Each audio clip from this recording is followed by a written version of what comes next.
Siapakah sahabat yang mengumpulkan Al-Quran menjadi satu mushaf? Hari ini kita ada seorang makcik datang membeli dekat kedai kita dan kita akan suruh dia pilih daripada satu bola. Dia akan jawablah soalan dekat dalam tu. Okey, pakcik ni dah pilih satu bola. Jom kita tengok soalan dia dekat dalam, okey? Soalan ni berharga RM10. So, soalan pertama ialah, apakah masjid pertama yang dibina dalam Islam? Betul! Okey, soalan kedua yang berharga RM20.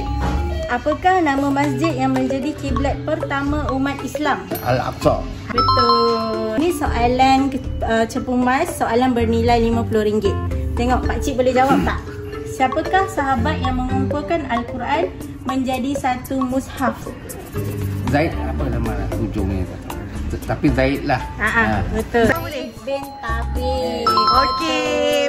Pakcik ni dah berjaya jawab 3 soalan bernilai RM50. So, Alhamdulillah. Terima kasih pakcik.